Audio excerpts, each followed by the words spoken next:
नमस्कार मित्रांनो, मुरांबा मालिकेच्या एपिसोडच्या भागामध्ये आपण बघणार आहोत की अक्षयने जो फ्लॅटचा फोटो असतो तो रेवाला दाखवत असतो.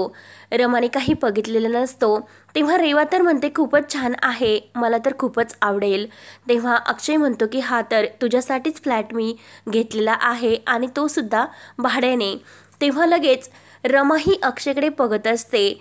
तेव्हा अक्षय रमाला म्हणतो की यासाठी मी तुला म्हणत असतो की कायम पूर्ण असे ऐकून घेत जा, त्या अगोदर काही बोलत जाऊ नकोस. अक्षय म्हणतो की ह्या रेवासाठी मी हा फ्लॅट भाड्याने घेतला आहे. कसे आहे, ती या घरामध्ये सुद्धा भाडं देऊनच राहते ना, मग तिकडे जर राहिली तर काय फरक पडणार. म्हणून रेवा तू त्या फ्लॅटचे तिथे भाडे देत जा आणि तिकडेच राहत जा. तर ते ऐकून रमाला तर खूपच आनंद होतो. तेव्हा अक्षय म्हणत असतो की ह्या धर चाव्या आणि लगेच तुझी बॅग भरण्यासाठी घे, आणि बॅग जरी भरली नाही ना तरी तू नवीन सामान तिकडे गेल्यानंतर घेतले ना तरी चालेल. तेवढ्यात पार्वती आजी हे सर्व ऐकत असते.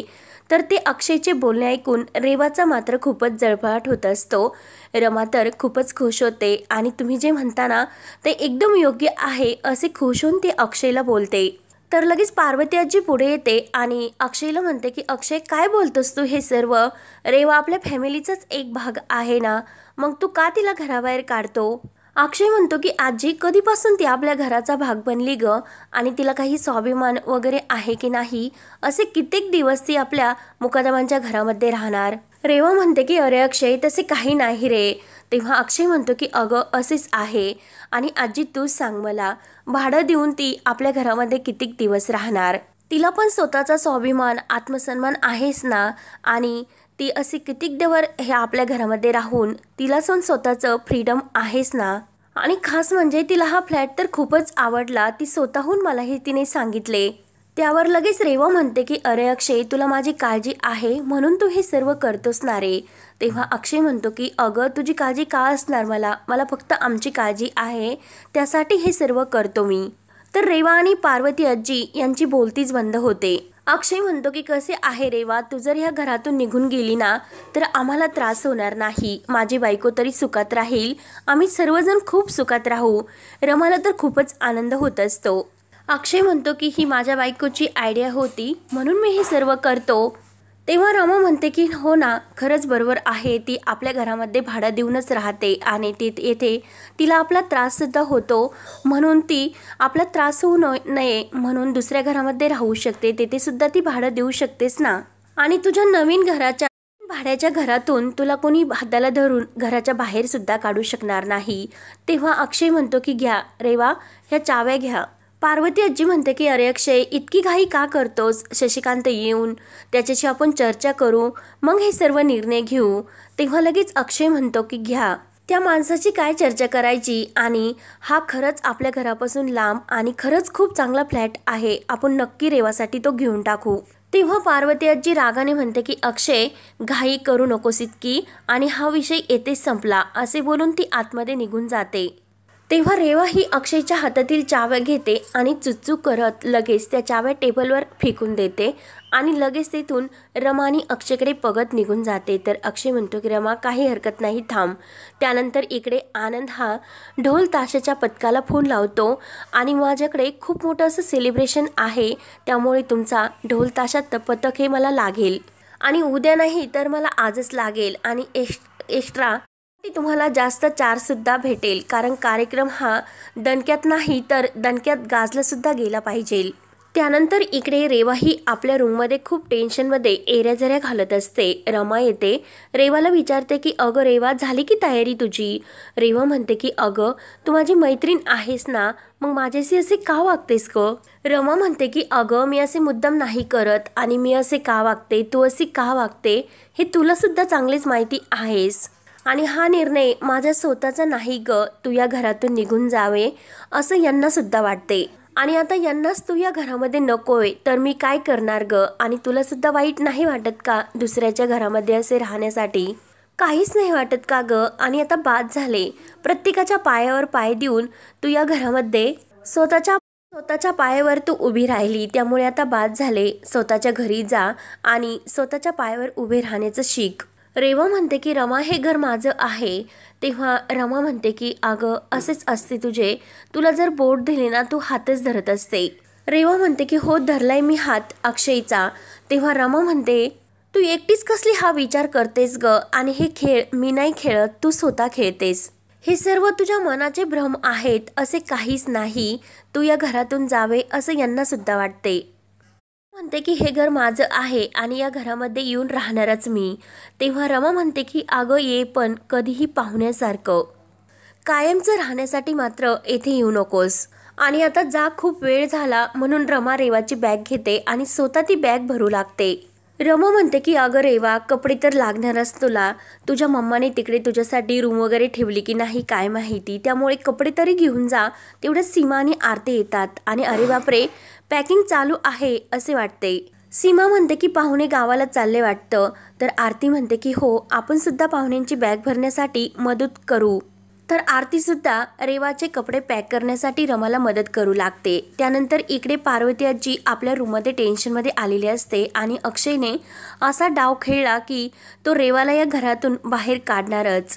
त्याने जर रेवाचा अपमान करून घराच्या बाहेर काढले असते तर काहीतरी डाव हा साधता आला असता, परंतु आता तर काहीच करता येणार नाही. तेवढ्यात जान्हवी येते आणि आई आजी काय करतास असे खुश होऊन विचारते. तेव्हा पार्वती आजी लगेच म्हणते अक्षय का रेवाला या घराबाहेर काढतो, आणि रेवा जर या घराच्या बाहेर गेली तर रमा कायमची या घरामध्ये राहणार, हे तुला का समजत नाही ग. जान्हवी म्हणते की आई आजी तुम्ही हे काय सांगता, थांबा मी तुम्हाला एक त्यासाठी आयडिया देते. तेव्हा लगेच पार्वती आजी म्हणते की तू काय आयडिया देणार, ती आयडिया तुझ्यासारखीच असणार. तेव्हा मात्र पार्वती आजी परत म्हणते की सांग तुझी काय आयडिया आहे ते. चुकून जर काही चांगलं होणार असेल तर सांग मग. तेव्हा लगेच जान्हवी म्हणते की आई आजी आपण शॉपिंगला जाऊयात. कसे आहे की आपण विचार करत असलो तर आपल्याला टेन्शन येते, म्हणून मन मोकळं होण्यासाठी बाहेर फेरफटका मारायलाच हवा, म्हणून आपण शॉपिंगला जाऊयात. पार्वती आजी म्हणते की नाही, मला अजिबात इंटरेस्ट नाही. तेव्हा जान्हवी म्हणते की ठीक आहे, थोड्या वेळापूर्वी अक्षय येईल आणि मग तुम्हाला मनवेल आणि मग रेवाला या घराबाहेर जावेच लागेल आणि तुम्ही फक्त बघत राहणार, काही करता येणार नाही तुम्हाला त्यावेळेस. तेव्हा मात्र पार्वती आजी ही जान्हवीबरोबर बाहेर जाण्यासाठी तयार होते.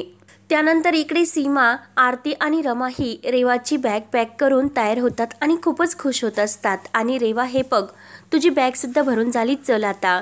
रेवा म्हणते की मी कुठेही जाणार नाही. हे जेव्हा आई आजीला जर तुम्ही मला घराबाहेर काढता आणि त्यांना जर समजले की तुम्ही माझी बॅग भरली तर मग तुम्हाला त्या कशा ओरडतील हे तुम्ही बघतच राहा. तेव्हा रेवा लगेच आई आजीच्या रूमकडे येते. तेव्हा मात्र रमा, आरती आणि सीमा ह्या खूपच खुश होत असतात आणि चैन खुली की मेन खुली की म्हणून एकमेकींच्या हातावर हात देत असतात. तेवढ्यात अभि हे सर्व बघतो आणि आरती हे सर्व काय चालले असे विचारतो. तेव्हा आरती म्हणते की अरे अभि, मी तुला नंतर सांगते, तू चल. म्हणून ती तिला आपल्या रूममध्ये घेऊन जाते. त्यानंतर इकडे रेवा पार्वती आजीच्या रूममध्ये येते, पण पार्वती आजी तेथे नसते. रेवा विचार करते की आज तर मला पार्वती आजीची खूपच गरज आहे, पण ह्या नेमकं गेल्या कुठे असतील. तेव्हा रेवा आणखीनच टेन्शनमध्ये येते. तर इकडे आरती अभिला घेऊन बाहेर येते आणि चल आपण चेकअपला जाऊयात. तेव्हा अभि म्हणतो की त्या अगोदर मला एक गोष्ट सांग की तुम्ही रेवाच्या रूममध्ये तिच्या बॅगा का पॅक करत होत्यास. तेव्हा आरती म्हणते की अभि, तुला माहिती नाही का रे, आपल्या कंपनीकडून तिला रेंटवर एक फ्लॅट देण्यात आला, म्हणून ती तिकडे आपल्या बॅगा घेऊन शिफ्ट होते आणि तिला आपल्या घरामध्ये जरा घुसमटल्यासारखेच होते. तर अभि म्हणतो की मग मला हे सर्व तुम्ही का सांगितले नाही. आरती म्हणते की अरे, तू आणि रेवा चांगले मित्र आहात, म्हणून तुझ्याबरोबर बोलण्यासाठी तिला वाईट वाटत असेल, म्हणून तिने हे सर्व आनंद भाऊजींना सांगितले. मग आनंद भाऊजींनी सर्वांना सांगितले, म्हणून आम्ही सर्वांनी मिळून तिला कंपनीकडून हा रेंटवर फ्लॅट दिला. येथे आपल्या घरामध्ये सुद्धा ती रेंट देऊन एकाच रूममध्ये राहत होती आणि कधीतरी तिचा बॉयफ्रेंड जर आला तर आपल्या घरामध्ये ती कशी त्याला बोलावणार, म्हणून तिला स्वतंत्रपणे जगण्यासाठी हा फ्लॅट दिला आणि तिच्यासाठी आपण एवढे तरी करू शकतो ना.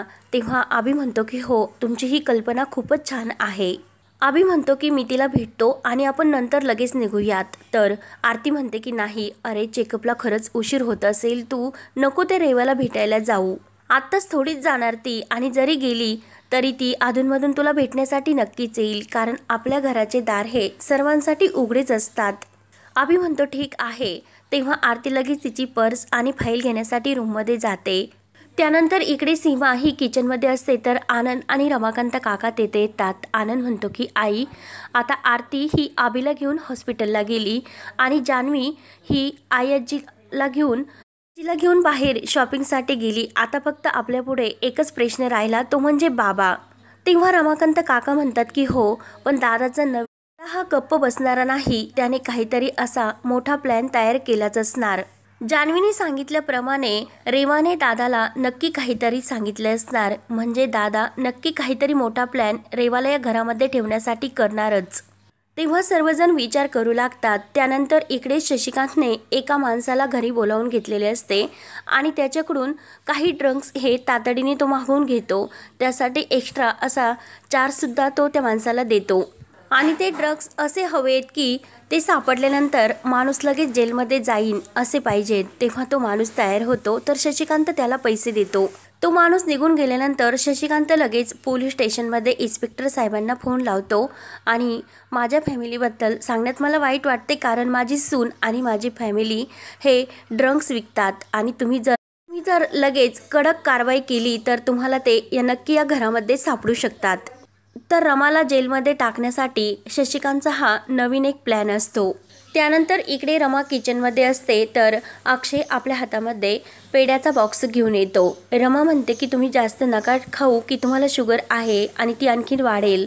तर अक्षय म्हणतो की मला एक गोष्ट सांग रमा, की रेवा आता या घरामधून जाणार. रेवा गेल्यानंतर तू नक्की मला माफ करशील ना, आणि आज रेवा या घरातून गेल्यानंतर तू मला गच्चीमध्ये येऊन भेट, कारण आपली डेट आहे. आणि अक्षय लगेच प्रेमाने खुश होऊन रमाला पेढा भरवतो. अक्षय म्हणतो की रमा, पाडव्याला तू माझ्याकडे जे गिफ्ट मागितले ना, ते गिफ्ट आज मी तुला देणार आहे. असे बोलून अक्षय बाहेर जातो तर रमा खूपच खुश होत असते. त्यानंतर इकडे रेवा आपल्या रूममध्ये खूपच टेन्शनमध्ये आलेली असते. मी या घरातून जाणार नाही, मी काय यांना कचरा वाटले का, म्हणून ती बॅग आपल्या लाथेने उडून देते आणि तेवढ्यात तेथे रमा येते. रमा म्हणते की रेवा, तुला या घरातून जावेच लागणार, कारण तुला देवसुद्धा आता या घरातून जाण्यासाठी अडवू शकत नाही, कारण तुझ्या पापाचा घडा आता पूर्णपणे भरलेला आहे. अजून किती पाप करणार, आणि यालाच कर्माचे फळ म्हणतात.